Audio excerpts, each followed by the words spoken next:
on va parler un petit peu des figures sédimentaires, qui sont des marqueurs de l'hydrodynamisme. Donc, ce qu'on a vu en fait précédemment, c'est que les terres émergées, enfin les roches qui sont à l'affleurement au niveau des continents, subissaient du coup une altération physique et chimique. Cette altération générait notamment une phase migratrice avec l'érosion. Donc l'érosion va embarquer une partie de la matière de cette roche mère qui subit l'altération. Soit elle va embarquer en fait des ions en solution, des solutés du coup, et elle va embarquer aussi des particules, des fragments de la roche altérés. Alors soit des minéraux de la roche mère ou des minéraux qui ont été transformés par l'altération, l'altération chimique. On peut penser par exemple à l'hydrolyse des silicates qui donnent du coup des argiles. Ces argiles vont pouvoir être embarquées. Soit ça va être carrément un fragment, un petit morceau de la roche mère, donc un ensemble de minéraux plus ou moins du coup transformés, enfin avec des minéraux transformés et d'autres non. Et à ce moment-là, on va obtenir par exemple des petits graviers ou carrément même des blocs selon leur taille. Alors, comment? Ces éléments vont être érodés, ça veut dire soustraits à la zone, puis transportés, essentiellement un transport par l'eau, puisque l'essentiel du matériel est transféré des continents vers les océans par l'eau. Après, il peut y avoir aussi du transport éolien par le vent et du transport glaciaire par la glace. Alors, nous, on va parler du coup de ce transport qui a lieu du coup sur les continents et qui a lieu dans les systèmes fluviatiles. Alors, les systèmes fluviatiles, en fait, c'est l'ensemble des cours d'eau, donc les fleuves, les rivières, et donc ils vont depuis leur source jusqu'à leur embouchure où ils se jettent du coup dans la mer. 2 secondes, il faut que j'aille chercher quelque chose.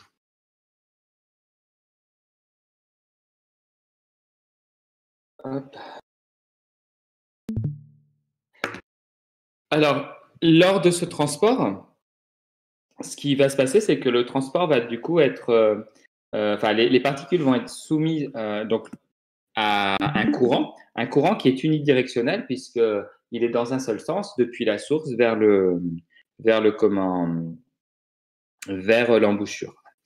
Ce courant unidirectionnel, on le rencontre dans les systèmes fluviatiles, mais on va le rencontrer aussi dans les milieux marins, puisqu'il y a des courants marins qui sont aussi unidirectionnels. Alors qu'on verra que les courants de marée vont montrer une inversion du courant avec entre la marée montante et la marée descendante. Et puis les vagues, c'est des courants, enfin c'est une dynamique un peu spéciale, on verra d'oscillation. Alors, du coup, ces figures sédimentaires qu'on va décrire, elles sont valables à la fois dans les cours d'eau, avec ce courant unidirectionnel, mais aussi dans les milieux marins, et notamment au niveau de la plage, où il y a des courants aussi unidirectionnels. Alors, les figures sont décrites de Allen, c'est la diapositive 25. Alors, dans ce diagramme, on a différentes zones. On a une première zone ici tout en bas où en fait, alors déjà ce diagramme, en fait, ces figures, elles vont être déterminées par 2 paramètres. La granulométrie moyenne, c'est-à-dire la taille du grain. Granulométrie, c'est la taille des grains, donc des sédiments. Là, on a mis de côté, bien évidemment, les solutés. Les solutés, si je reprends mon plan, là, on est sur la sédimentation des triples grand A. Ce sera le grand 2 que vous allez commencer aujourd'hui, où vous allez parler des solutés qui vont précipiter puis sédimenter. Là, on a déjà des particules solides qui vont sédimenter. Alors, tout en bas, du coup, on a, alors j'avais dit de la granulométrie moyenne, et puis on a aussi un deuxième paramètre qui est la vitesse moyenne du courant. Tout en bas, on a un domaine où les particules, en fait, n'ont pas de mouvement. Tout simplement, ça correspond du coup à des courants qui sont très faibles et avec des granulométries parfois qui sont importantes. Ensuite, on a différents domaines et on retrouve notamment des plans parallèles dans 2 zones. Donc, ces 2 zones, elles sont ici. Donc, vous avez d'abord une zone qui correspond du coup à des gros grains, à des grosses particules, à des gros sédiments associés. Donc, on est jusqu'à 2 mm, enfin, on est à partir de 0,7 mm Je vous rappelle que les particules les sédiments qu'on appelle sable, ça va de 62,5 micromètres jusqu'à 2 millimètres. Donc, on est dans des sables. Et on est avec des courants qui sont autour de 40 centimètres par seconde. Donc, des courants qui sont relativement, qui sont faibles ou assez moyens, hein, qui ne sont pas des courants très, très forts. Et du coup, nos particules, elles vont sédimenter. Elles vont venir se déposer et elles vont former comme ça des plans, hein. Donc là, on a une petite, on a une photo en fait d'un affleurement, alors qui n'est pas dans un système fluviatile, mais dans un système marin, mais c'est la même chose puisque ce sont des courants unidirectionnels. Et on voit qu'on a déposé du coup les sédiments, hein, les couches de sédiments les unes au-dessus des autres, et ça forme du coup des lamines, hein. Les lamines, ce sont des fines couches millimétriques, à ne pas confondre avec les strates qui sont pas de la même échelle, mais qui seront, elles, plutôt centimétriques, voire plus. Et on voit une superposition comme ça de lamines avec des plans qui sont tous parallèles, hein, d'où le terme de plan parallèle. Alors, les plans parallèles, ils se forment aussi pour une autre zone du diagramme de Hallen. Là, pour parfois même pour des granulométries qui sont plus faibles, beaucoup plus faibles, hein, donc des sables beaucoup plus fins, hein, donc on voit bien qu'on est toujours dans des sables, hein, c'est des figures qu'on retrouve avec le sable en fin de compte, et pour par contre des courants qui sont plus importants, hein, 2 fois plus importants. Et à ce moment-là, les particules, en fait, elles vont rouler au fond, hein, et en roulant comme ça, au fur et à mesure, elles vont constituer du coup des couches qui vont se superposer, hein, et du coup donner des plans parallèles. Donc là, sur la plage de Santa Cruz en Californie, hein, je pense que c'est sûrement plutôt lié justement à des courants assez importants quand la mer est haute, qui a donné plutôt du coup ces plans parallèles que simplement une décantation, hein, puisque là, on n'a pas véritablement d'embouchure, enfin, je ne vois pas d'embouchure de fleuve. Est-ce qu'il y a des questions déjà sur ces plans parallèles? Donc, première figure sédimentaire de sable, hein, que l'on peut rencontrer du coup à la fois dans les systèmes fluviatiles ou dans les milieux marins. Deuxième figure, c'est ce qu'on appelle les rides et les mégarides. Donc là, vous avez des images de rides, hein. Si vous êtes baladé sur des plages du coup avec du sable, vous pouvez voir ce genre de figure, hein. On marche comme ça sur des petites bosses, hein. En fait, ces petites bosses, ce sont des rides ou des mégarides. Alors la seule différence entre les deux, c'est leur taille, hein. La ride, elle est petite et la mégaride, elle est grosse. Donc c'est défini par L et H, hein. Donc ici, les points qui sont le plus haut des rides, c'est ce qu'on appelle la crête, hein. Et entre deux crêtes successifs, donc entre deux rides successifs, on a le L. On pourrait qualifier ça quasiment de la période des rides. Et ce L, en fait, doit être inférieur à 60 si c'est une ride, supérieur à 60 si c'est une mégaride. La hauteur H, c'est la hauteur entre le point le plus haut, donc la crête, et le point le plus bas qui est entre deux rides, hein, ici dans le creux. Et H doit être inférieur à 6 pour une ride et supérieur à 6 pour une mégaride. Donc là, vous n'avez pas d'échelle sur l'image, hein, mais c'est des grains de sable, hein, c'est du sable, et on arrive quasiment à les deviner, hein, ces grains de sable. Donc on est dans quelque chose. On pourrait dire que l'échelle, c'est autour de la taille, là, ça pourrait être quelques centimètres, hein. Donc on est effectivement plutôt en ride qu'en mégaride. Là, voilà plutôt des mégarides. Donc là, vous avez des algues, hein, du fucus, hein, qu'on avait, ou là, par exemple, une laitue de mer, une ulve qui est là, hein. On voit aussi quelques petits graviers, hein.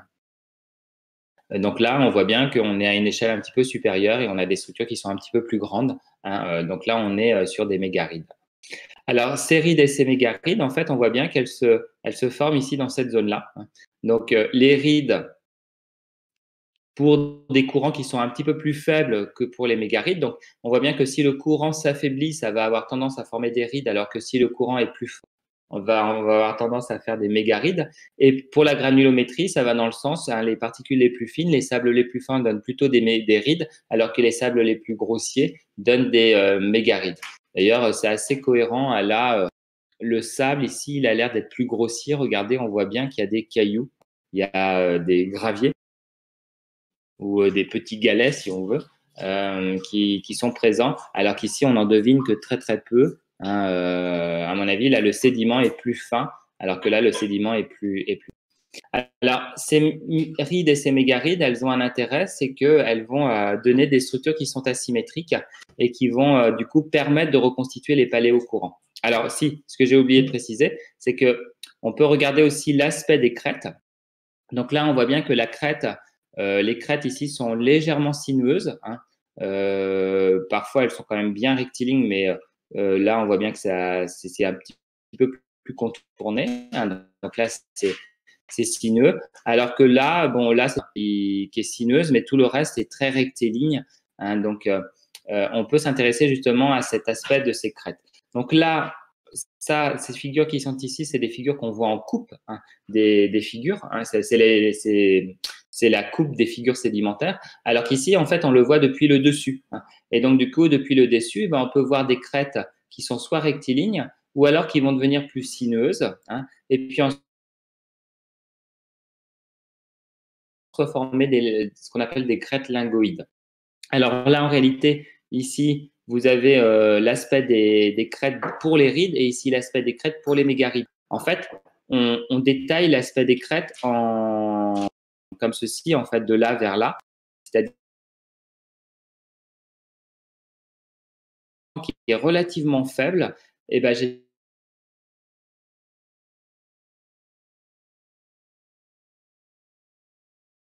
donné des espèces comme ça d'arcs, enfin on appelle lingoïdes.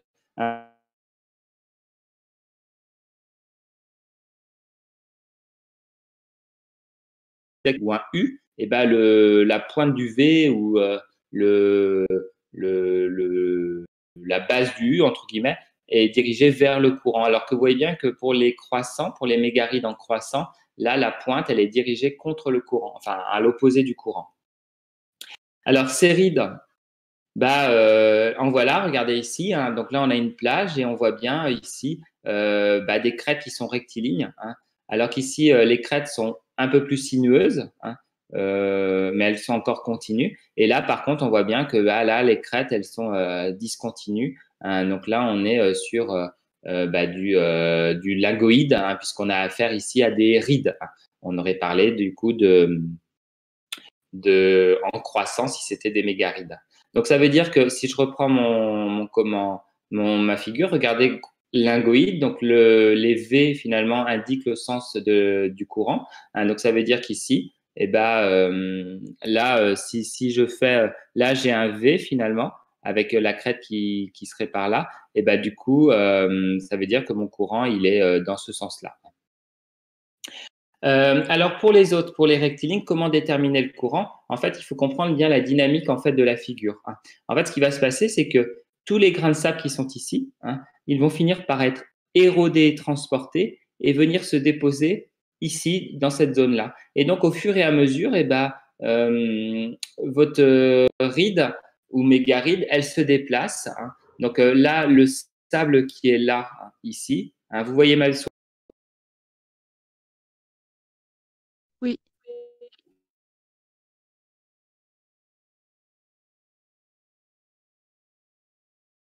la couche qui va venir ici, et ainsi de suite. Et donc, vous avez la migration au fur et à mesure, la migration du coup des riz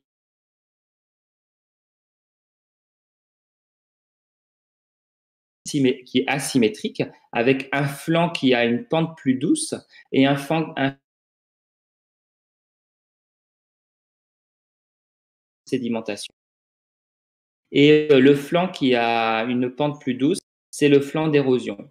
Et ce flanc d'érosion, il est en amont du courant, en aval.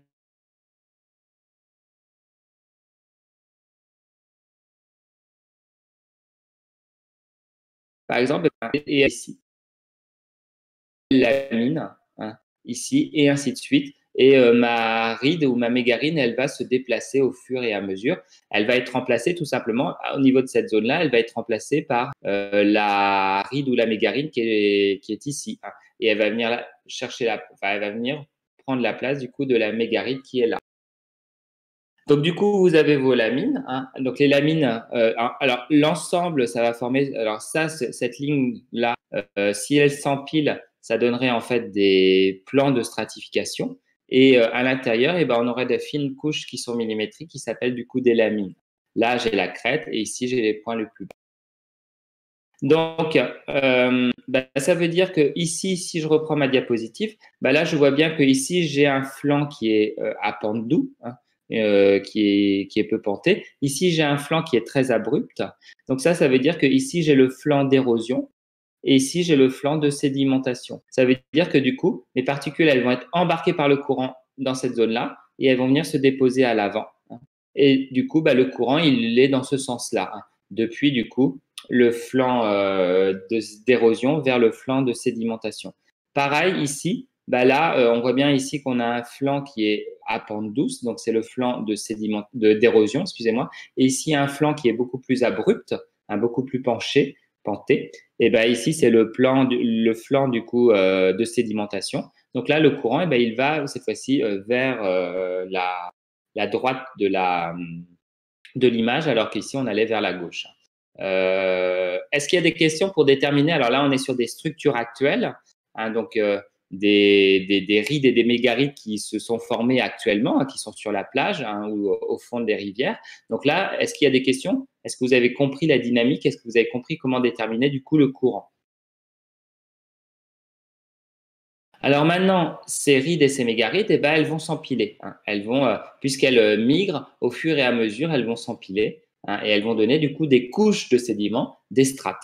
Alors quand on a ici, du coup, si vous regardez ici, là en fait vous avez une ride, puis on va dire que c'est des rides ou des mégarides, une autre ride, puis encore une autre ride et ainsi de suite. Et on voit en fait qu'elles s'empilent les unes sur les autres. En fait, en réalité, en se déplaçant, elles viennent chevaucher, entre guillemets, elles viennent se superposer les unes aux autres. Là, on a la crête.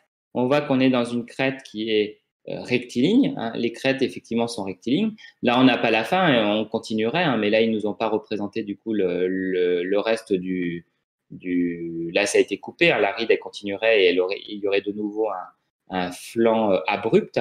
Là, justement, le flanc qui est marqué en marron, c'est le flanc abrupt, donc c'est le flanc de sédimentation. Et là, le flanc qui est marqué en marron clair, il a une pente beaucoup plus douce. C'est le flanc d'érosion, excusez-moi. Donc, du coup, si je prends une ride, donc le milieu, c'est la crête, les deux flancs sont de part et d'autre, et du coup, mon courant, il va bien du flanc d'érosion ici vers le flanc de sédimentation ici. Donc, on est bien un courant comme ça qui va vers, du coup, la droite. Et on voit les lamines. Regardez ici. Donc là, par exemple, là, vous avez les lamines de cette ride-là.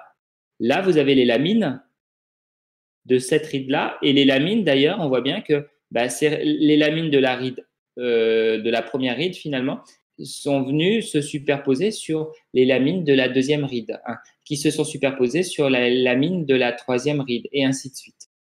Et donc, si je fais une coupe, si je fais une coupe ici, on pourrait dire longitudinalement transversalement plutôt des rides, je me retrouve du coup avec des plans de stratification S0 là qui sont avec des traits épais qui sont parallèles les uns aux autres. Donc c'est la définition de la stratification classique. Et on voit la lamination. Et du coup, cette lamination, elle nous permet de savoir finalement, si j'avais que ça, ça permet de savoir quelle est la direction du courant, à condition bien évidemment que ma superposition n'ait pas été renversée, n'ait pas été inversée. Là, en façade, si je fais une coupe ici qu'on pourrait qualifier de le long finalement de la ride, longitudinal, je vois que les plans de stratification, les lamines, je ne vais pas les voir, puisque mon plan de coupe, il passe au sein d'une lamine. Là, dans ce cas-là, je suis sur des rides. Alors, je suis sur des rides et d'ailleurs, c'est plutôt d'ailleurs des mégarides puisque vous voyez bien que ici les crêtes pointent en l'opposé du courant et on voit bien ici, sur cette diapositive-là, que la crête qui est ici, elle pointe en direction du courant. Donc, ce n'est pas tout à fait une ride 3D, ce serait plutôt une mégaride 3D. Alors, pourquoi on dit 3D et 2D? Parce que ici, en fait, comme c'est rectiligne, il y a l'idée de deux dimensions. On peut décrire ça sous la forme de deux plans. Alors qu'ici, c'est beaucoup plus complexe, hein, c'est plus un volume, hein, et donc du coup, on va parler de rides ou de mégarides 3D. Donc là, j'ai des crêtes en croissant, hein, qui m'indiquent dont la pointe, du coup, pointe vers finalement la direction opposée du courant. Donc le courant, il est comme ceci, il est aussi vers la gauche, vers la droite, excusez-moi. Et ils ont fait des serpentins simplement pour indiquer que c'était un courant plus fort, plus violent, hein, puisque je vous rappelle ici dans le diagramme de Allen que quand on a justement des crêtes qui sont discontinues, comme les crêtes en croissant, comme les crêtes lingoïdes, on est bien évidemment sur des courants qui sont plus forts, hein, que quand on a des crêtes qui sont rectilignes. Alors, si je regarde ma ride ou ma mégaride, bah pareil, regardez ici, je vois bien que ma mégaride 3D ici, hein, la première, regardez, elle est venue se superposer à la deuxième, qui est venue se superposer sur la troisième et ainsi de suite. D'accord? Donc, on retrouve ici nos lamines, on retrouve nos traits épais qui sont du coup les plans de stratification. Et en fait, bah, mon courant, il est turbulent, il est plus fort, hein, il est plus violent. Et du coup, bah, il creuse par moment, hein, il creuse du coup les rides précédemment formées. Et du coup, bah, si vous regardez bien, hein, et bah, vous voyez bien que vous avez le principe de recoupement que vous pouvez appliquer, hein. Par exemple, on voit bien que si je prends cette strate-là, qui est un peu en œil de chat, là, et ben on voit bien que cette strate-là, elle vient recouper la strate qui est en dessous. Hein, on voit bien ici, hein, dans cette zone-là et dans cette zone-là, hein, que la strate ici, celle-ci là que je pointe ici, elle s'est fait recouper finalement par la strate qui est au-dessus. Donc, principe de recoupement, ce qui recoupe est postérieur. Donc, ça veut dire que c'est bien la strate ici qui s'est déposée avant cette strate-là, hein, et ainsi de suite. Donc ici, je peux, en regardant du coup l'organisation des strates et en regardant le principe de superposition, eh ben, je peux savoir si ma série, elle est en position comme si elle s'était déposée, en position normale, ou si elle a été renversée par de la tectonique à 180 degrés. Et donc, du coup, il faut que je la reconstitue. Une fois que du coup, j'ai reconstitué, que j'ai vérifié si la série était normale ou inverse, et ben, ce que je peux faire, c'est que je peux regarder du coup la pente des lamines et je sais que mes lamines, et ben, elles sont leur pente là, elles indiquent du coup le flanc d'érosion et que de l'autre côté, c'est le flanc de sédimentation. Donc le courant, il est dans ce sens-là. En façade, hein, sur une coupe qui serait plus du coup longitudinale et pas des coupes transversales de mes rides ou mégarides 3D, et ben, j'ai une stratification en auge. Et pareil, on voit bien que ma stratification, la stratification de la ride postérieure recoupe la stratification de la ride en dessous, hein. On voit bien ici, il y a des zones de recoupement. Donc, on peut refaire aussi, on peut déterminer de nouveau, on a des arguments pour dire où est le haut et où est le bas finalement de l'empilement, hein. Donc, autrement dit, est-ce qu'il s'agit d'une série inverse ou d'une série normale? Par contre, quand je vois les auges comme ça, hein, je peux pas dire est-ce que le courant, si j'ai que cette face-là, je peux pas dire, hein, si le courant est vers la droite ou s'il est vers la gauche. Tiens, d'ailleurs, je vois que j'ai les échelles ici. Donc, effectivement, ici, la hauteur, elle est de moins de 6, hein. Donc là, il y a, à mon avis, un problème d'échelle puisque là, la hauteur, elle serait aussi de moins de 6. Donc, on devrait dire ride, mais pourtant, c'est pas cohérent avec leur V ici. Qu'est-ce que je voulais dire? Donc voilà. Donc en gros, ce qu'on peut retenir, bah, vous à l'affleurement, quand vous allez avoir des empilements comme ça, enfin quand on va vous montrer des empilements d'anciennes rides, hein, donc dans des roches sédimentaires, et ben vous pourrez, première chose, il faut déjà vérifier si la série elle est inverse ou normale. Et une fois que vous avez vérifié ça, et ben si vous avez la chance d'être sur une coupe comme ça, longitudinale, transversale ici, sur ce côté-là, et ben vous allez voir les lamines et du coup, vous allez pouvoir reconstituer du coup la direction du courant. Si vous êtes en façade, vous ne pourrez pas le faire. Et si je reprends du coup ici mes rides 2D, et ben vous voyez bien que là, sur ce côté-là, hein, sur cette façade-là, hein, donc en coupe entre guillemets transversale, et je suis pas capable, j'ai aucun argument pour dire c'est dans le bon sens ou c'est dans le mauvais sens, hein. Est-ce que c'est une polarité inverse ou une polarité normale?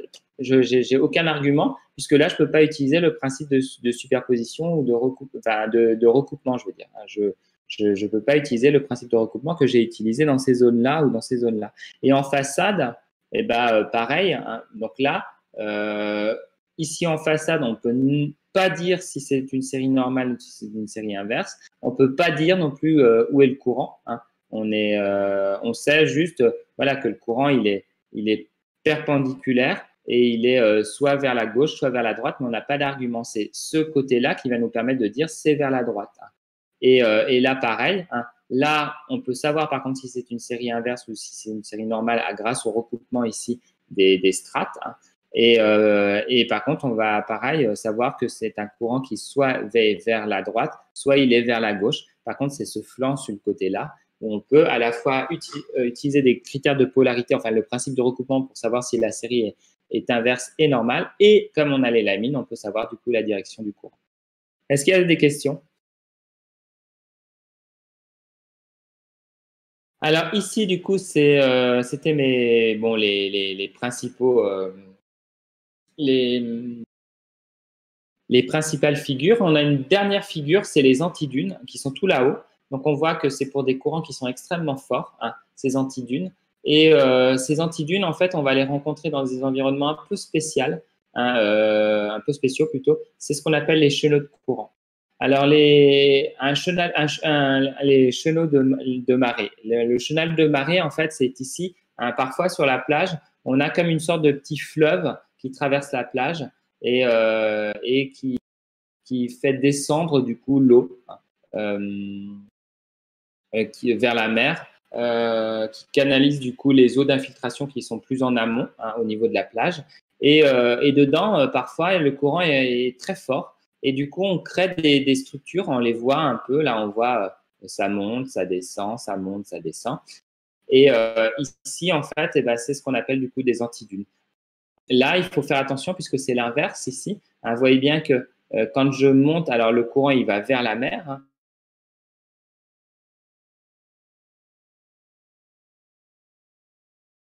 État brut de sédimentation qui est du coup qui est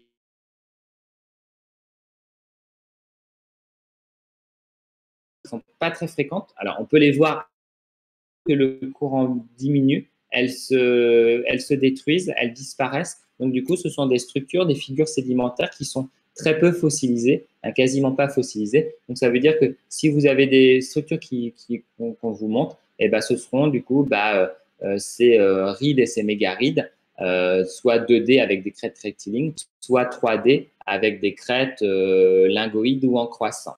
Et du coup, associé à ces rides et à ces mégarides, un rectiligne, stratification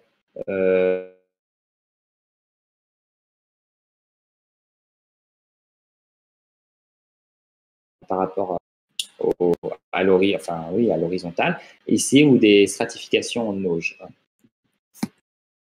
Alors, du coup, est-ce qu'il y a des questions? Je vais changer du coup le diaporama et je vais corriger du coup l'exercice sur la plage du Coréjou. Donc ici, je vais changer la diapositive. Donc là, vous êtes sur la plage du Coréjou à Crozon, donc à la pointe du Finistère. Et vous avez une falaise juste à côté de la plage. Et cette falaise, en fait, elle a cet aspect-là. Donc, en fait, ici, il s'agit de figures sédimentaires, de rides et de mégarides qui ont été fossilisées, ce qu'on appelle des ripple marks. On appelle ça du coup des de plantes, l'armésie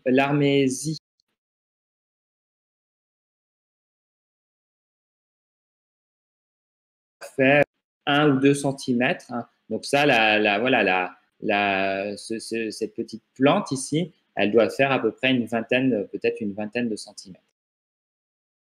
Alors, déjà, la première chose, c'était de se repérer. Donc là, on voit bien qu'on a une surface qui est relativement plate. Et puis à un moment donné, on a un décroché et on retrouve une surface qui est relativement plate. Donc en fait, eh ben, on a ici une première structure qui est ici et on a une deuxième structure en fait après. Ce sont deux mégarides. Donc ici, on a une première mégaride et ensuite on démarre une deuxième mégaride. Donc là, on a une zone, si je regarde, eh ben, ici, du coup, j'ai une sorte de rupture de pente entre cette zone-là qui est abrupte et cette zone-là qui a une pente beaucoup plus douce, qui est beaucoup plus plate, entre guillemets. Donc, en fait, il s'agit ici, eh ben, j'ai reconstitué l'ancienne crête de la mégaride jaune. Là, par contre, ma crête, elle est hors du champ de la photo.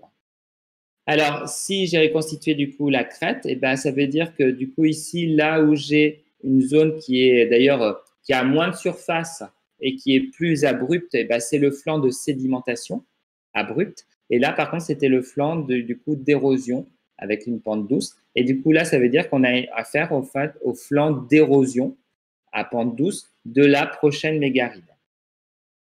Et si je continue, j'ai mis 2 fois la même diapositive. Si je continue, voilà. Si je regarde bien encore un petit peu plus dans le détail, je me rends compte que mes mégarides, elles sont elles-mêmes couvertes, en fait, on voit bien, comme de petites structures qui sont justement des rides. Donc, on voit bien ici qu'on a aussi une zone un petit peu à pente douce, puis ensuite, on a un trait qui est plus foncé, qui représente une pente. Là, on le voit bien, regardez, une pente douce, puis hop, ici, une pente plus abrupte, de nouveau une pente douce, puis abrupte, et ainsi de suite. D'accord? Donc, en fait, on a donc là, on voit avec le petit buisson là d'une vingtaine de centimètres, là, on est clairement en dessous. Là, on voit bien que là, on était largement, l'escarpement était supérieur à 6 centimètres et entre deux crêtes, j'ai même pas l'autre, mais je suis largement à plus de 60 centimètres. Là, par contre, là, je vais être à moins de 6 centimètres d'escarpement entre la crête et le point le plus bas. Et puis, je vais être aussi à moins de 60 centimètres entre deux crêtes. Donc ici, j'ai affaire à des rides, à une ride fossilisée. Si je regarde ma ride, vous voyez bien que les crêtes, bon, je les suis, mais ça commence, enfin en tout cas, elles sont pas rectilignes, ça c'est clair, et elles sont plutôt sinueuses, voire même de temps en temps, on n'arrive pas trop à les suivre, donc elles commencent à devenir en fait du coup lingoïdes. Et ici, sur la ride que j'ai du coup mis en rouge, ici j'ai le flanc qui est à pente douce, donc le flanc d'érosion, et ici j'ai le flanc qui est à pente abrupte, le flanc de sédimentation. Donc maintenant, si je reconstitue le courant, vous voyez bien que ma mégaride, on a dit que le courant, il allait du flanc d'érosion doux au flanc de sédimentation abrupte. Donc ça veut dire qu'il est dans ce. Et si je prends du coup ma ride fossilisée, pareil, flanc d'érosion vers le flanc de sédimentation, ça donne la même direction. Donc là, on a une mégaride couverte de rides qui se sont formées par le même courant, un courant principal qui est dans ce sens-là. Est-ce qu'il y a des questions pour cette première partie de l'exercice?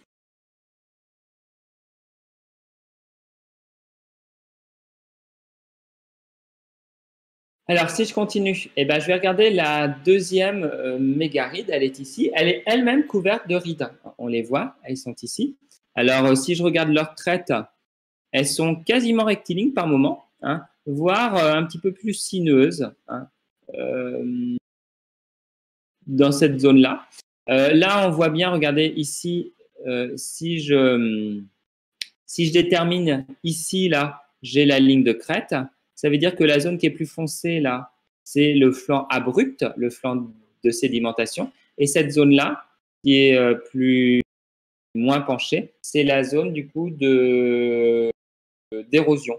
Et donc, du coup, là, je vois bien que, notamment pour les rides qui sont ici, ça ne me donne pas le même courant. Ça me donne un courant secondaire qui aurait été dans ce sens-là. Et puis, là, en fait, il faut imaginer qu'ici, je me retrouve dans le creux de la mégaride, entre deux mégarides, c'est-à-dire que il faudrait que je change de diaporama. Donc, je vais changer. Hop.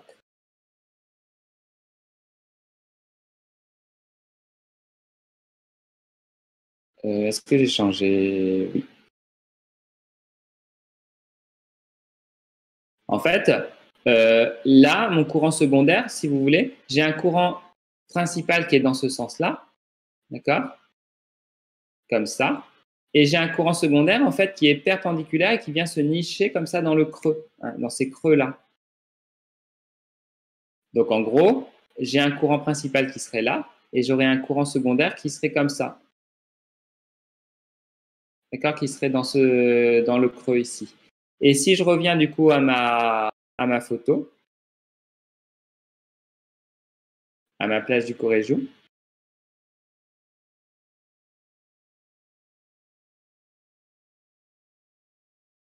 et ben ici, du coup, le courant secondaire, quand il est au creux comme ça, hein, en bas du flanc de sédimentation de la ride jaune et en bas du flanc d'érosion de la prochaine mégaride, et ben, il est assez fort et il est protégé du courant principal. Et donc, du coup, vraiment, les rides sont comme ceci, sont disposées avec des crêtes dans ce sens-là, perpendiculairement. Et puis ensuite, ce courant, bah, plus on monte finalement sur le flanc de sédimentation, et plus il va donner un courant somme, entre guillemets, une somme des deux, entre les deux courants. Et du coup, on obtient des courants, finalement, on voit bien que la direction de la crête change. Et si je m'éloigne complètement, vous voyez bien que ça tourne, les crêtes, en fin de compte, la direction des crêtes tourne. Et si je m'éloigne complètement, si j'étais beaucoup plus loin encore, je retrouverais une direction des crêtes qui serait similaire à celle-ci. Et d'ailleurs, si vous regardez les crêtes là, donc ce courant-là secondaire qui vient comme ça, qui vient en fin de compte au fond finalement, au fond des mégarides, hein, dans la ligne le plus bas entre les deux mégarides, il existerait aussi là. Et on voit bien du coup que ça réoriente du coup les petites rides qui sont posées sur les mégarides. Est-ce qu'il y a des questions sur cet exercice? Ouais, enfin juste pour être sûr, du coup, en fait, la deuxième mégaride sur l'image, là, c'est un espace entre deux mégarides, c'est ça? Non, c'est la prochaine mégaride. C'est le flanc ici. Ça, c'est son flanc de sédimentation. C'est son flanc d'érosion, je veux dire. D'où.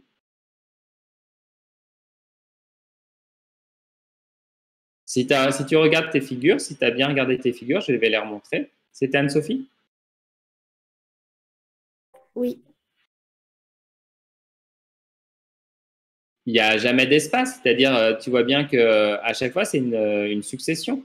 Regarde ici, là, tu vois, là, je suis de là, tu veux, jusque là, je suis sur le flanc d'érosion de ma mégaride. Là, je descends, je suis sur mon flanc de sédimentation de cette mégaride. Là, à partir de là, je commence le flanc d'érosion de la prochaine mégaride. Et ensuite, je vais avoir du coup, là on ne le voit pas, mais le flanc de sédimentation. Là, de nouveau, flanc d'érosion de la troisième mégaride et ainsi de suite. D'accord? Donc, ça monte, ça descend, ça monte, ça descend, ça monte, ça descend. Donc, il n'y a pas d'espace entre deux mégarides. De sitôt que tu as fini une mégaride, tu en commences une autre. Tu as compris, Anne-Sophie?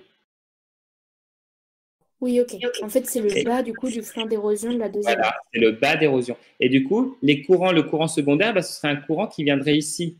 Tu vois, qui se nicherait là au creux, comme ça. Comme ça.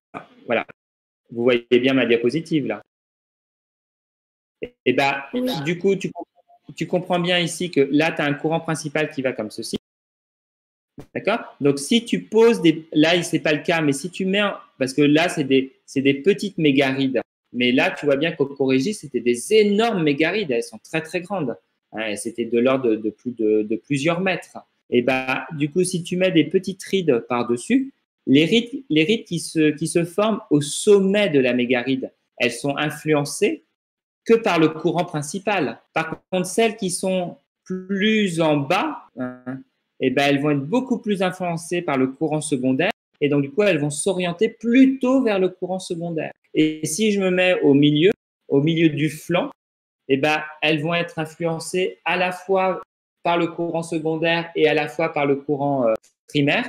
Ça va donner un courant somme, entre guillemets, une résultante qui va avoir une direction intermédiaire, un peu de biais. Donc, si mon courant il va par là, on peut dire, si mon courant principal va par là,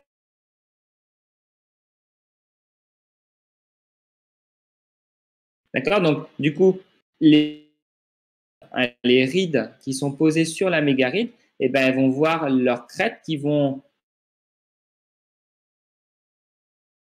d'érosion ou en haut du flanc d'érosion.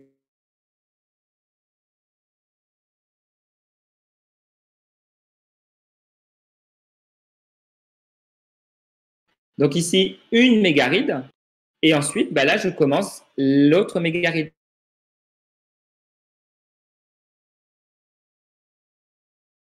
Des flancs d'érosion. Et en bas de ce flanc d'érosion, eh ben, je suis soumis essentiellement au courant secondaire. Et donc, du coup, mes rides, elles ont des crêtes qui sont orientées en fonction de ce courant secondaire et pas tellement du courant principal qui est plus en haut, qui est plus haut, entre guillemets.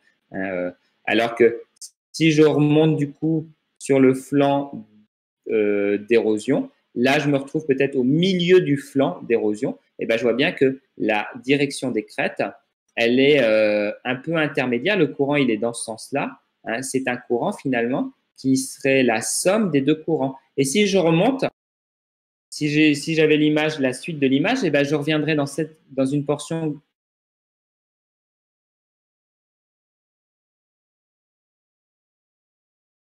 clairement principale. Est-ce qu'il y a des questions? Est-ce que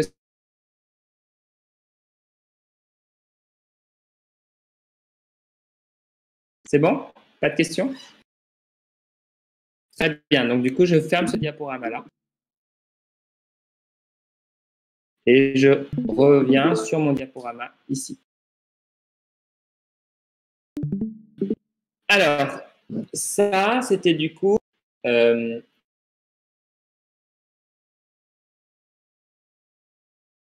qui sont là et là. Ce sont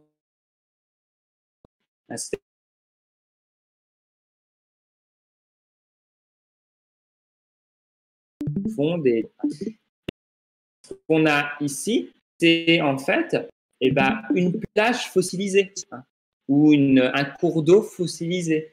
Donc, autrement dit, il s'agit d'un fossile de rides ou d'un fossile de fossiles de rides et de mégarides, des rides et des mégarides fossilisés. Donc, c'est une plage ou un fond de cours d'eau fossilisé. C'est ce qu'on appelle du coup des ripple marks. Alors, marque,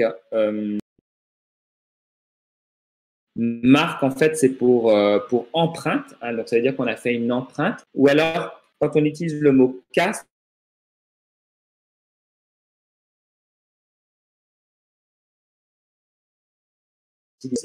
donc, on a le flux de cast.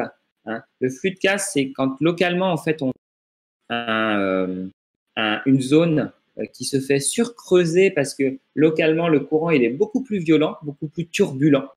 Et donc, du coup, on creuse. Donc, sur une plage, on a une zone comme ça qui apparaît en creux. Donc, flux de cast. Et donc, quand on va déposer une prochaine couche de sédiments, donc là, regardez, on voit la couche qui est grise, c'est la couche qui se fait creuser.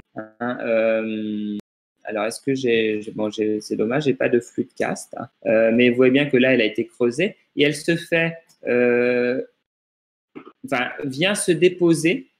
Donc, ça, c'est l'empreinte, marque, et vient se déposer, du coup, une nouvelle couche qu'on a mis en rose et qui va donner des castes.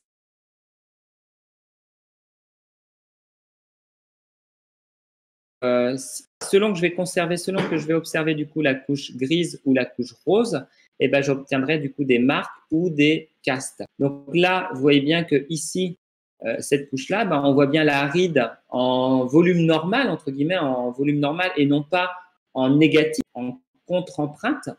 Du coup, c'est bien des ripple marks. Alors, le flux de cast, par exemple ici, regardez sur cet échantillon-là, vous voyez bien que sur ma strate, on voit bien qu'on a des zones qui ont été creusées. Donc ici, il s'agit de flûte marque. Alors qu'ici, hein, vous voyez bien que c'est la zone creusée qui a été remplie et j'ai gardé le remplissage. Donc là, si je suis en empreinte, là, je suis en contre-empreinte. Là, j'ai le flux de cast. Donc ici, en gros, hein, là, cette photo-là, eh ben, j'observe du coup le marron. D'accord?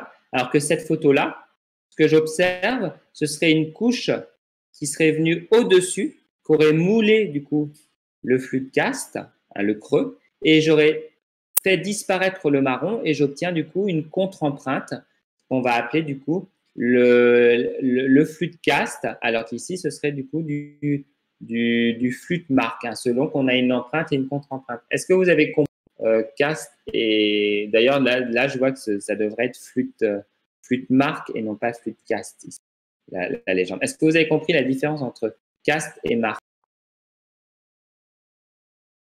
Moi, je veux bien que vous expliquiez, c'est pas très clair.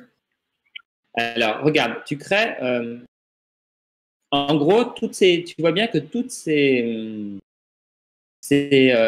figures, en gros, ça va être des figures qui vont montrer des creusements. C'est-à-dire que tu déposes une strate, d'accord? Imagine, tu es sur la plage, voilà, tu as une couche de sable, et il va y avoir, alors, soit un courant très fort qui va creuser, qui va glisser et former une gouttière, soit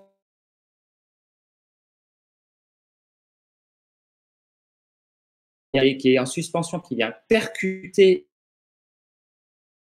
l'acte, d'accord? Soit un galet qui est posé et ça va créer du coup un courant plus fort qui va creuser. Donc à chaque fois que tu creuses ton sédiment, d'accord, tu crées un creux.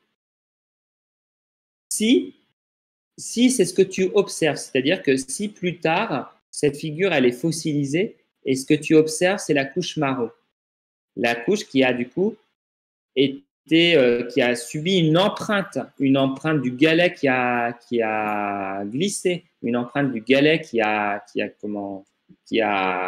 impacté. Et ben, c'est ce qu'on va appeler du coup des marques. Hein, on est dans des empreintes. Hein, c'est-à-dire, je conserve là, on a des figures d'impact, c'est-à-dire en gros, j'ai des galets qui ont rebondi. Ou là, j'ai des galets qui ont glissé, d'accord? Là, j'ai des zones qui ont été surcreusées par des courants locaux. Et ben, si je conserve la couche grise, j'obtiens du coup des empreintes, ça va être des marques.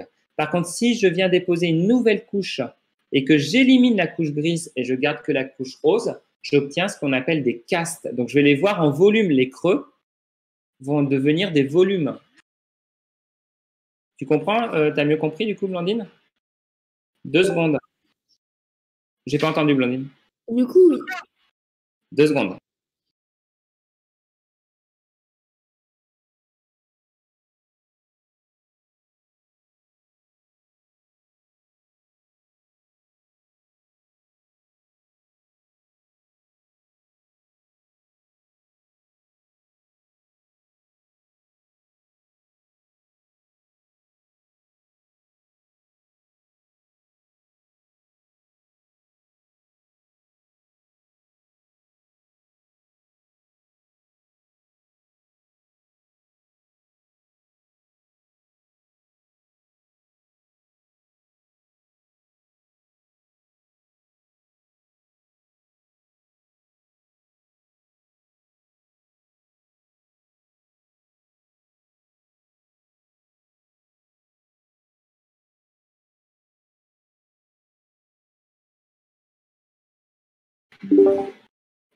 Alors, je reprends du coup, excusez-moi.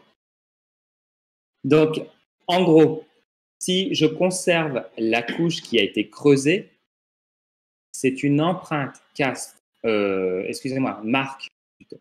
Donc là, il y a une erreur. Si au contraire, je conserve le moulage, enfin la contre-empreinte, donc la couche qui va venir au-dessus et qui va du coup former un volume dans le creux, c'est ce qu'on appelle une contre-empreinte et du coup, c'est cast. D'accord? Donc ici, bah, je vois bien que c'est des creux. Donc ce que j'ai conservé, c'est ça, c'est cette zone, enfin j'ai conservé du coup la couche marron. Et donc du coup, j'ai affaire à des flûtes marques, hein, Donc, en gros, des zones qui ont été creusées sur le toit de la strate, c'est-à-dire la surface qui est au sommet de la strate. Alors, ces courants, eh ben, ce qu'on voit, c'est que les courants, ils donnent, dans le sens du courant, on voit bien que, en fait, la zone qui est très creusée, hein, donc assez abrupte, et puis après, on voit bien qu'on a une zone qui est plus penchée, ben, avec une pente plus douce. Donc, on a une zone plus creusée et ensuite une pente plus douce. Donc, et ben, si je prends ici, hein, je vois bien que j'ai une zone qui est plus abrupte là. D'accord? Et ici, après, ma pente, elle est beaucoup plus douce. Ici. Et ben, on voit bien que le courant principal, qui donne du coup ce micro-courant turbulent, et ben, du coup, il est dans le sens zone abrupte vers zone, zone abrupte vers la zone avec une pente plus douce. Donc, du coup, bah, mon courant, il va là. Et regardez, que je prenne cette empreinte, cette empreinte-là, ou celle-là, ou celle-là, ou celle-là, ou celle-là, tout ça, c'est cohérent hein, vers un.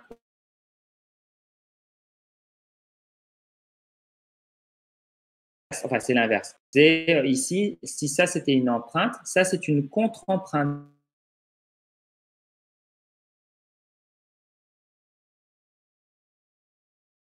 Qui va faire 10 la couche marron. Donc, j'obtiens le négatif, si vous voulez, hein, du positif qui serait là.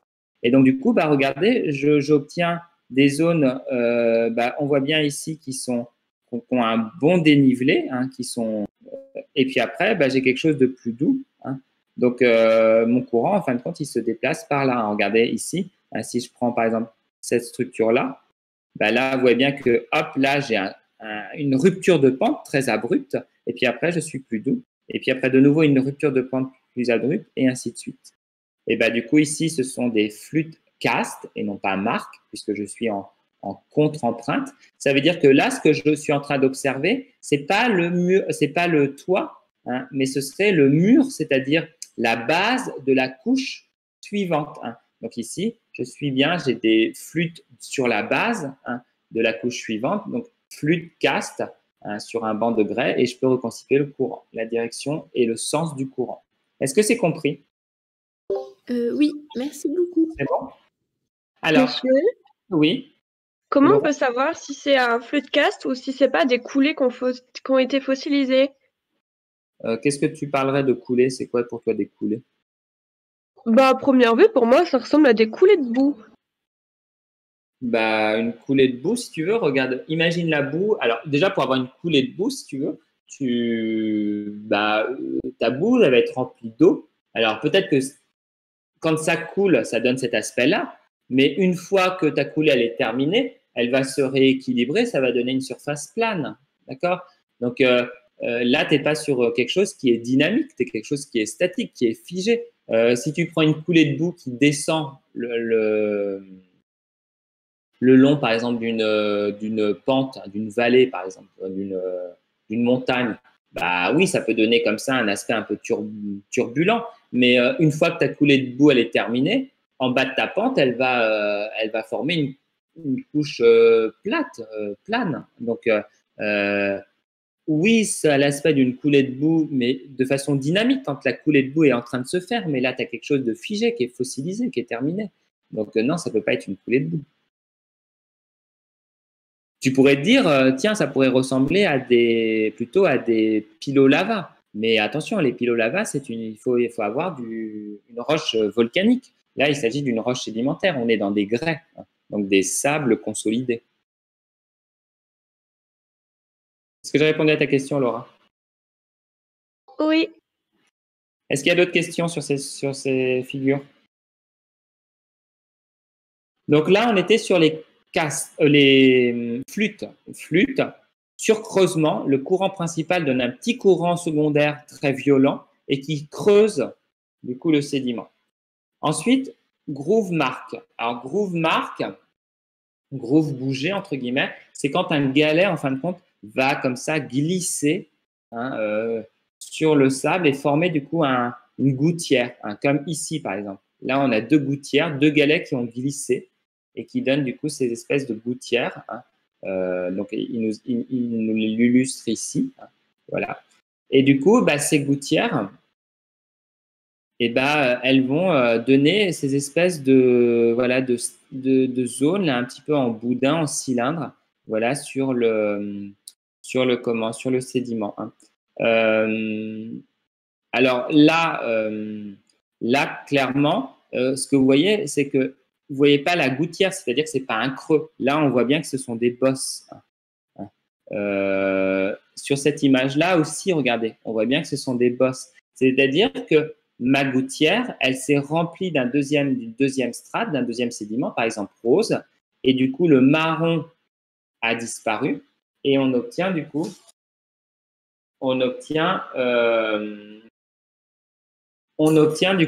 une contre-empreinte. Donc, autrement dit, ce seront des groove casts. Donc là, on a des groove casts sur deux roches. Par contre, qu'est-ce que vous pouvez dire? Vous pouvez dire qu'il y a une direction, c'est-à-dire que vous savez du coup que le courant, il était dans cette direction-là. Par contre, vous ne pouvez pas savoir le sens. Donc, c'est pour ça que j'ai mis deux flèches. Est-ce que ça allait vers là ou est-ce que ça allait vers là? Eh bien, je ne le sais pas. Donc, je n'ai pas le sens. Par contre, j'ai la direction. Je sais que la direction, c'est dans ce sens. Enfin, c'est cette direction-là. Ici, c'est cette direction-là. Mais je ne sais pas si c'est par ce sens-là ou ce sens-là. Là, je n'ai pas d'argument avec les groove marks ou les groove cast parce que ce ne sont pas des figures qui sont asymétriques. Alors que là, le flûte cast ou le flûte mark, c'est asymétrique. Et donc, du coup, je peux savoir où est l'amont et où est l'aval. Est-ce qu'il y a des questions pour groove cast ou groove mark? Là, en sachant que vous avez des contre-empreintes, donc c'est des groove cast ici.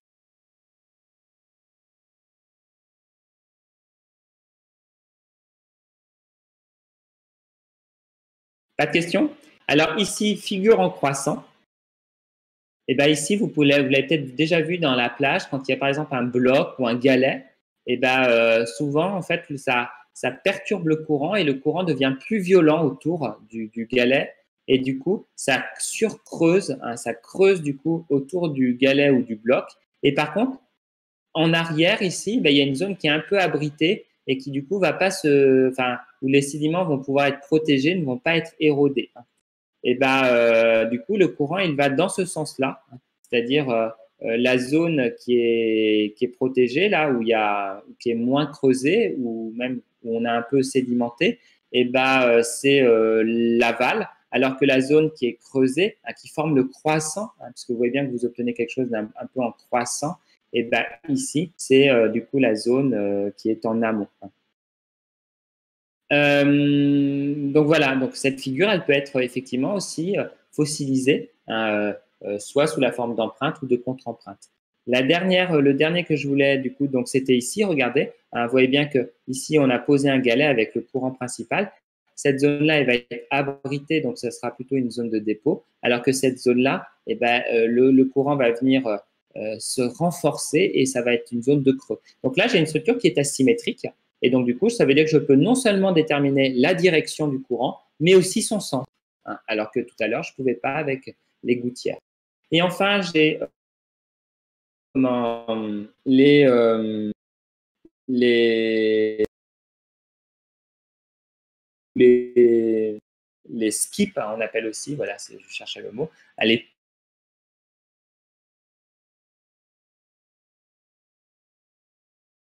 ici. Donc, un galet qui va sauter et donner du coup des sur le sédiment. Donc, si je conserve du coup l'empreinte tool ou skip mark, si je forme une contre-empreinte avec le sédiment rose, tool ou skip cast. Et alors, vous en avez ici. Donc, vous voyez bien que ici, vous avez comme des points, là, ici, d'ailleurs aussi. Et du coup, celui-là, il est assez intéressant. On voit bien déjà que la zone, c'est bien un volume, c'est pas un creux. Donc, on a bien affaire à des castes et non pas à des marques. D'ailleurs, associé, on voit aussi que là, on a des gouttières. des gouttières qui ont été aussi remplies, donc c'est des volumes, c'est pas des creux, donc c'est aussi encore ici des castes. Donc là, j'ai des tool casts et là, j'ai des groove casts, donc ce qu'on vient de voir. Donc là, le groove cast ici, ou là, ou là, ou là, ou là, toutes ces gouttières, elles indiquent une direction comme ceci du courant. Donc par contre, est-ce que ça va vers la gauche ou est-ce que ça va vers la droite? J'en sais rien. Par contre, ici, bah, vous voyez bien que l'impact, hein, quand on fait un impact, souvent, on va avoir du coup un flanc qui sera plus abrupt, hein, ici, plus doux, je veux dire, et ici plus abrupt. Donc là, on pourrait discuter peut-être de la direction, hein. On pourrait peut-être envisager que ici, ce serait plutôt si mon galet est venu là, bon, en quoi que c'est encore discutable, bon, bref, on a la direction, on peut donner du coup des directions que par le groovecast. Je vais pas me lancer dans les interprétations avec les impacts. Bon, de toute façon, ce qui est la figure que l'on vous donnerait au concours, ce serait plus particulièrement vraiment celle-ci, parce que celle-ci, elle est très intéressante, parce que là, on donne une direction et un sens assez facilement, et qu'en plus des échantillons de flûte et de flûte marque et de flûte cast, eh ben, on en trouve facilement, hein, c'est assez joli, et l'interprétation est facile, enfin en tout cas, elle n'est pas, elle est poussée et elle est bien déterminée. Est-ce qu'il y a des questions sur ça? Donc ça, c'est des figures sédimentaires du coup fossiles.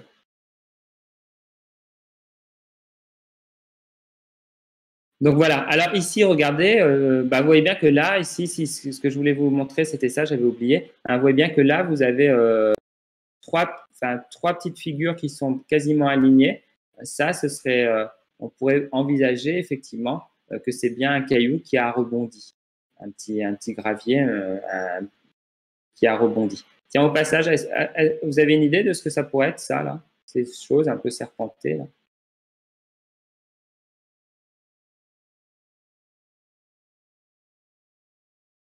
On est dans un sédiment, qu'est-ce qui pourrait donner comme ça une figure un peu comme ça contournée? Un trou de verre?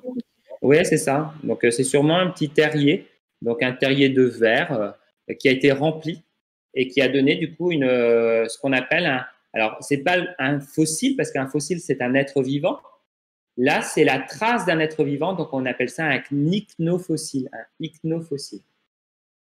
Alors, il existe d'autres milieux continentaux de sédimentation. Hein, donc ça, je vais passer assez vite. Alors, les premiers milieux, ce sont des milieux tectoniques. Alors, on les connaît. Hein, c'est par exemple le fossé d'effondrement continental ou qu'on appelle aussi rift continental.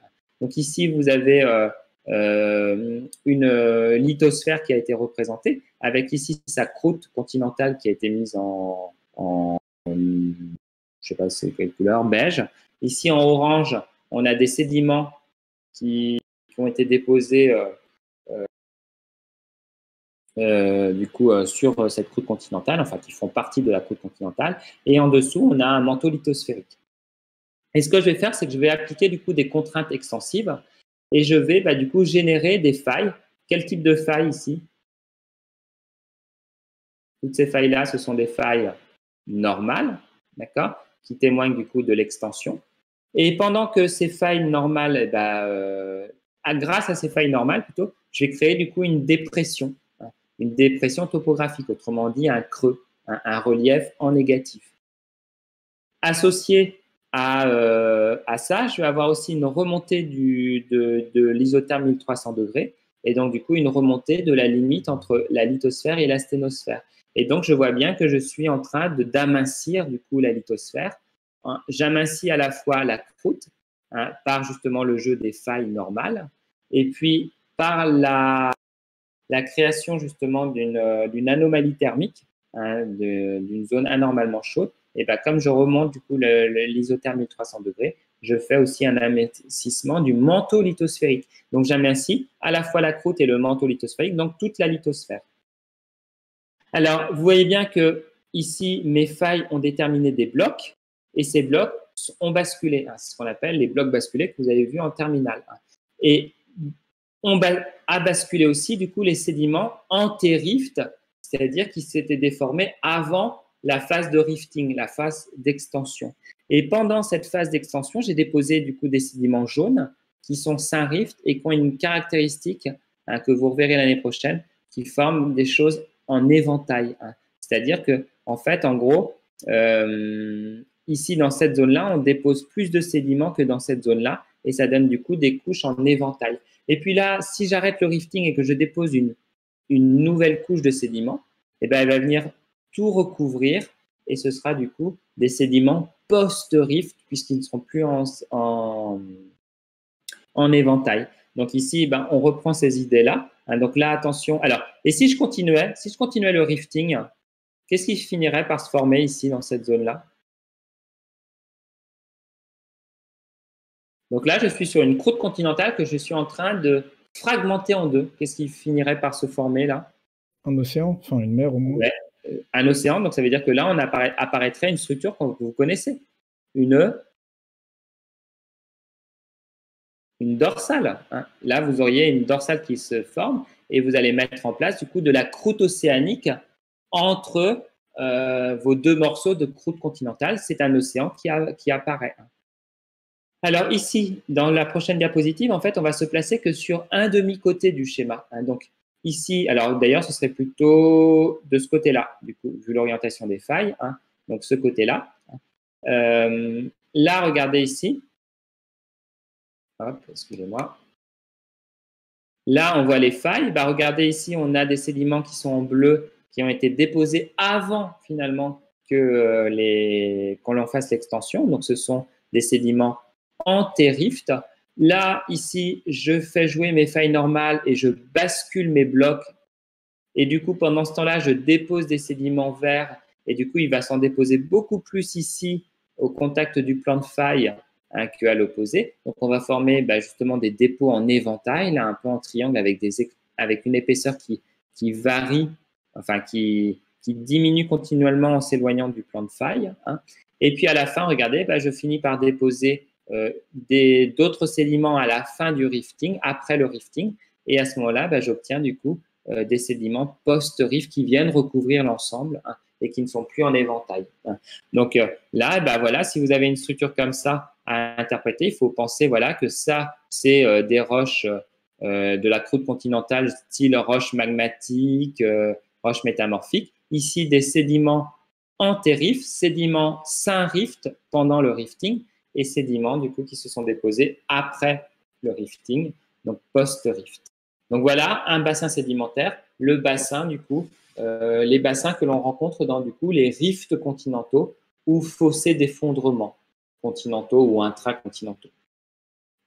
Un autre bassin que vous allez rencontrer et qui est lié à la tectonique, donc ça c'était un bassin d'un régime extensif, c'est-à-dire un bassin qui naît de la tectonique et part de l'extension. C'est un autre bassin, c'est le bassin monassique ou bassin d'avant-pays. En fait, elles sont liées aux chaînes de montagnes. Donc là, vous avez un relief qui a été créé grâce à des chevauchements, donc une chaîne de montagne. Et en avant de cette chaîne de montagne, le poids de la chaîne de montagne va flexurer, va plier du coup la lithosphère. Et du coup, ça va créer un bassin d'avant-pays où va s'accumuler du coup les produits d'érosion de la chaîne de montagne. Donc, vous reverrez ça. C'est par exemple le bassin de la plaine du Pô en Italie, dans le nord de l'Italie, pour la chaîne de montagne des Alpes. Et vous reverrez ça avec Monsieur Croce. Et là, cette fois-ci, c'est un bassin tectonique qui apparaît en contexte compressif et non pas extensif. Ces deux bassins, quand ils se forment, en fait, ils vont être recouverts par des mers qui seront très peu profondes et surtout des mers qui seront, si la zone est envahie par une mer, la mer, elle repose avec un fond de croûte continentale. Donc, ce n'est pas un océan, c'est une mer épicontinentale qui est au-dessus de croûte continentale. Et là, pareil, là, s'il y a la mer qui envahit du coup cette zone-là, elle est posée, en fait, cette mer, cette eau, elle est posée sur de la croûte continentale Alors, c'est encore une mer continentale, ce n'est pas un océan avec de la lithosphère océanique en dessous. Alors, autre milieu, c'est le milieu lacustre. Hein, et dans les lacs vont se déposer, alors les lacs, ce sont des milieux qui sont très, très calmes, et donc vont se déposer des particules très, très fines, comme les argiles. Par contre, dans mon lac, il existe deux périodes, entre guillemets. Hein, on va déposer, en fait, si on regarde le dépôt d'un lac, on voit qu'on a une succession de… Hein, si je me rapproche, on voit bien qu'on a des couches comme ça, des strates, et des strates qui ont l'air d'avoir il y a une sorte de répétition. Hein, on voit des strates qui sont un petit peu plus résistantes à l'érosion, hein, qui sont plus claires, et des strates qui résistent un peu moins, qui sont du coup en creux, hein, et qui apparaissent plus foncées. Et on a l'impression qu'il y a quand même un dégradé de couleur, hein, du clair vers du foncé, puis on recommence du clair vers le foncé, hein, comme ceci, hein, du coup du clair vers du foncé, et puis de nouveau du clair vers du foncé. Hein. En fait, ce qui est foncé, ce sont des argiles, alors que ce qui est clair, ce sont une granulométrie un tout petit peu plus importante des siltes. Les argiles, moins de 2 micromètres. Les siltes, de 2 micromètres à 62,5 micromètres. Et en fait, les siltes, ça se dépose avec un milieu un petit peu plus énergétique, hein, donc un petit peu plus brassé, un peu plus… avec un peu plus d'énergie. Et ce sont des dépôts de printemps, hein, tout simplement parce que il y a la fonte, il y a l'arrivée d'eau, hein, liée à la fonte des neiges, hein, dans ces lacs. Hein, donc on a un dynamisme. Il y a les pluies aussi de printemps, hein, de fin d'hiver, et donc du coup on a un dynamisme un peu plus important. Et donc du coup les argiles ne peuvent pas se déposer puisque le milieu il est un peu plus énergétique. Et puis le reste de l'année, on va avoir un milieu qui va être beaucoup moins énergétique, un lac qui va être beaucoup plus calme. Et donc là, c'est à ce moment-là que les argiles vont pouvoir se déposer, hein, et décanter. Et donc du coup, ce motif-là qui se répète, ça correspond du coup à une année. Et du coup, l'ensemble, ça forme une roche qu'on appelle du coup des varves, hein, ou des dépôts lacustres. Donc des lacs, on en avait vu, hein, on avait vu les lacs de barrage, où une coulée volcanique barre du coup une vallée, hein, où on a aussi les lacs de dépression, hein, qui sont liés à par exemple des ombiliques glaciaires. Alors,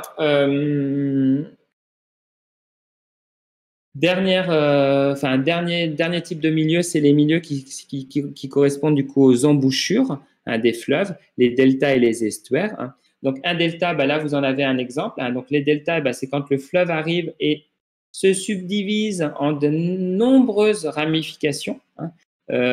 Et du coup, vous obtenez du coup ce qu'on appelle le delta, comme le delta du Rhône. Hein. Donc, ici, c'est un delta qu'on trouve du fleuve Lena, hein, en Russie. Donc là, le fleuve, il arrive et vous voyez bien, il n'arrête pas de se diviser. Hein. Ça crée énormément de ramifications. Et avec bien sûr des dépôts entre les ramifications de ce fleuve, et ça donne du coup ce qu'on appelle le delta. Alors ce delta du coup, alors attention ici, le fleuve est là et la mer est là. Hein. Là dans cette diapositive là, c'est l'inverse, du coup le fleuve arrive par le haut et la mer est du coup ici. Hein. Et du coup ici, je suis dans la plaine alluviale, c'est-à-dire la plaine d'inondation du fleuve. On voit bien que le fleuve il est méandriforme, sous forme de méandre, et là il se ramifie. D'accord, il se ramifie. Hein. Et il va donner du coup une grande structure qu'on appelle le delta, avec la plaine deltaïque, le front deltaïque et puis le prodelta. Et après, ce delta, il vient se déposer sur le plateau continental. Hein, je vous rappelle, hein, on avait vu ça, on a le bassin continental, les terres émergées, puis ensuite on a cette pente continue et c'est le plateau continental, et ensuite on aura le talus. Donc ici, sur ce plateau continental vient se déposer du coup un delta. Hein, et lors de ces deltas, on va avoir une granulométrie, je vous l'ai mis là, hein, un granoclassement. Hein, plus on va s'éloigner du fleuve et plus on va aller vers l'océan et plus les particules seront fines. Hein. Donc, ce que je vous ai mis ici, dans la plaine deltaïque, donc là, en fait, on est encore dans une zone émergée. Hein, donc, on est encore au-dessus du niveau de la mer. et ben là, on va déposer plutôt des sables. Hein. Quand on sera au front du delta, hein, donc dans la partie qui sera un peu plus penchée et qui est en dessous de l'eau, et ben on aura des sables et puis on va avoir des siltes. Et enfin, tout à l'avant du delta, hein, on aura le pro-delta et elle, ça se sera associé du coup à des dépôts de siltes et des argiles. Donc là, si je fais une coupe comme ceci du delta, et ben j'obtiens ceci. D'accord? Là, c'est la coupe. Donc là, je suis du côté du fleuve, d'accord? Et ici, je vais du côté de la mer. Et du coup, ici, bah, je vais me retrouver du coup avec cette zone-là qui est émergée, du coup, la plaine deltaïque. Puis ensuite, je vais avoir le pro-delta. Et puis après, du coup, j'aurai du coup le front du delta. Hein. Et puis ensuite, j'aurai du coup le pro-delta. Et ce que je regarde, si je regarde la granulométrie la granulométrie de mes sédiments, et ben là, on vous a représenté les argiles. Là, on vous a représenté du coup le mélange des argiles et des siltes. Et là, les sables et les siltes. Et là, du coup, les sables. Hein. Donc, on voit bien qu'on a une granulométrie qui diminue, hein, un granoclassement décroissant en allant vers l'océan. Hein. Donc là, on est sur plaine deltaïque. Ici, on est du coup sur le pro-delta. Et puis tout à l'avant, on est sur du coup le front du delta qui est ici. Hein.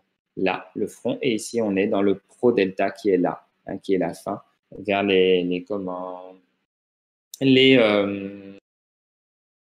vers l'océan. Et du coup, au fur et à mesure que mon fleuve apporte des sédiments, et j'ai des couches comme ça qui se superposent et qui vont vers l'avant, on dit qu'ils progradent. Donc, on va avoir le delta qui va avancer vers l'océan, qui prograde.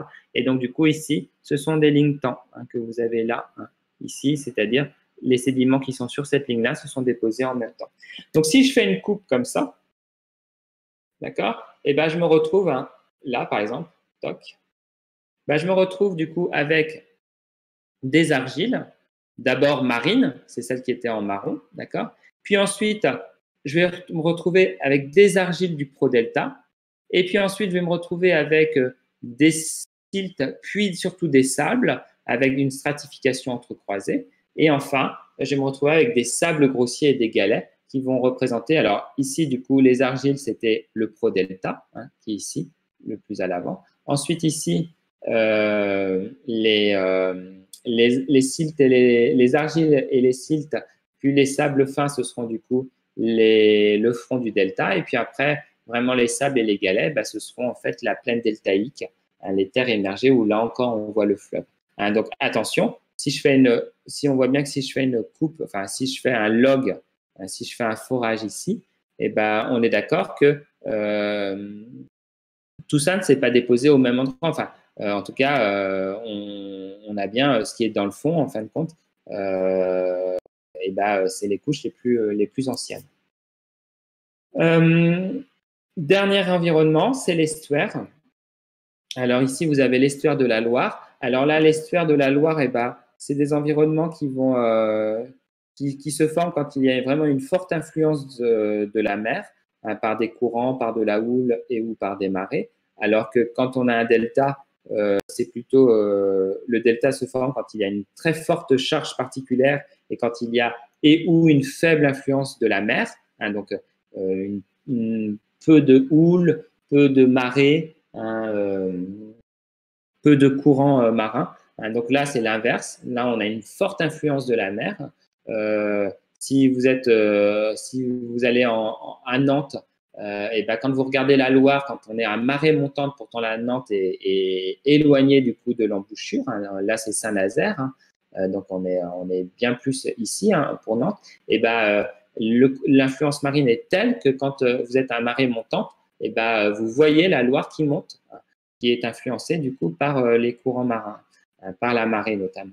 Du coup, on a une embouchure hein, qui est plus dirigée vers les terres, hein, qui est vraiment une entaille, et c'est du coup un estuaire. Bon, est-ce qu'il y a des questions sur estuaire du coup et delta?